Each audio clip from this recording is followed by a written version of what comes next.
Je suis journaliste et rédactrice en chef d'un magazine qui s'appelle Prescription Béton, qui est spécialisé dans le béton, notamment dans le bâtiment et également le génie civil. Ça fait plusieurs années, ça fait 35 ans que je travaille dans la presse professionnelle du BTP. D'abord chez BTP Magazine pour les chantiers et les matériels et très rapidement pour la création d'un magazine sur le béton, dans lequel je travaille actuellement.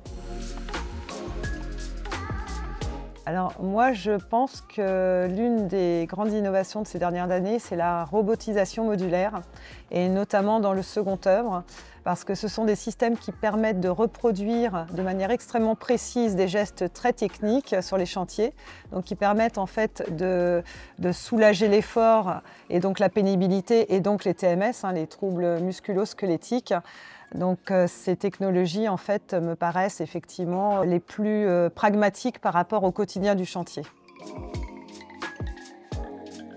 Ce qui suscite le plus d'intérêt des lecteurs et le plus de visibilité, ce sont les reportages inhérents à l'impression 3D béton. Parce que ces technologies qui paraissent un petit peu futuristes, en fait, elles sont déjà opérationnelles, elles sont mises en œuvre déjà dans toute l'Europe, dans tout le monde et en France également sur des constructions de lotissements de maisons individuelles et même maintenant ça commence sur les petits immeubles. Donc, outre l'intérêt de la technologie d'imprimer avec du béton et de monter des murs avec du béton, il y a quand même, ça offre une grande liberté architecturale parce que ça permet des formes très complexes qui ne sont pas réalisables avec une autre technique constructive. Et en plus, ça colle à l'aspect, à la volonté de réduire l'empreinte carbone des chantiers puisque ça permet d'utiliser beaucoup moins de matière et plus du tout d'armature. Alors, les lecteurs de BTP Magazine sont très intéressés par toutes ces solutions parce qu'ils sont très sensibilisés à tout ce qui est productivité sur le chantier et sécurité et organisation. Mais par contre, ce qui est intéressant de constater, c'est effectivement que les lecteurs de prescription béton, donc matériaux plutôt, sont de plus en plus attentifs aussi aux innovations durables et donc attentifs à tout ce qui peut émerger des startups et de la Contech. Alors moi, je pense que ce qui est le plus flagrant aujourd'hui, c'est le métier du conducteur de travaux. Parce que le conducteur de travaux, aujourd'hui, son métier, il se numérise en fait. Il devient de plus en plus numérique.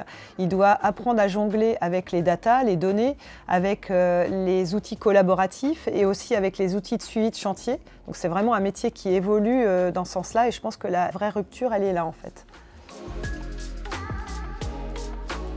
Alors moi je pense qu'en France notamment, le secteur du BTP est très fragmenté. Et donc on a affaire en France à beaucoup de petites structures, petites ou moyennes, mais beaucoup de petites structures qui n'ont pas les moyens financiers ou humains de développer, de déployer ces technologies, ces nouvelles technologies. Et effectivement, ça marque un grand écart avec les groupes, les grands groupes, qui disposent parfois même de départements intégralement dédiés à la R&D et au déploiement de ces technologies. Alors c'est peut-être aux États-Unis, comme il y a toujours eu aux États-Unis une plus grande liberté dans l'innovation, dans le déploiement, c'est peut-être un petit peu moins vrai, mais globalement quand même on a affaire effectivement dans le monde entier à une multitude de petites structures dans le BTP qui couvrent de multiples secteurs. Donc, et c'est toujours évidemment les grands groupes qui disposent de tous ces gros moyens de développer même en interne leurs propres startups. Alors, pour moi, de toute façon, les deux sont liés, mais si je devais apporter une réponse, je choisirais le logiciel, puisqu'aujourd'hui, les logiciels assurent un suivi numérique complet du projet, donc en passant par le BIM, la maquette BIM, jusqu'au chantier et ensuite jusqu'à la maintenance du chantier. Donc c'est là, à mon avis, que la rupture est la plus évidente. Oui, la principale idée reçue, ce serait que digitaliser, c'est déshumaniser. Or, on constate sur les chantiers que les nouvelles technologies qui fonctionnent sont là plutôt pour aider les équipes sur le chantier.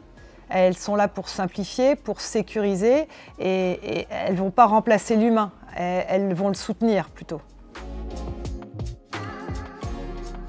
Alors là, on note réellement une évolution depuis quelque temps parce que les grands groupes ne cherchent plus nécessairement systématiquement à absorber les startups et les jeunes pousses, mais on voit un effort de collaboration et une volonté de collaboration de la part des grands groupes pour en fait coproduire et co-fonctionner ensemble autour des innovations. Alors moi, je trouve que les exosquelettes passifs sont vraiment extrêmement intéressants parce qu'ils permettent en fait de soutenir l'effort de l'opérateur tout en lui laissant une grande liberté de mouvement. Et ces solutions sont développées de manière vraiment pragmatique parce que ça va dans le sens du quotidien du chantier et de la prise en compte des problématiques réelles sur le chantier.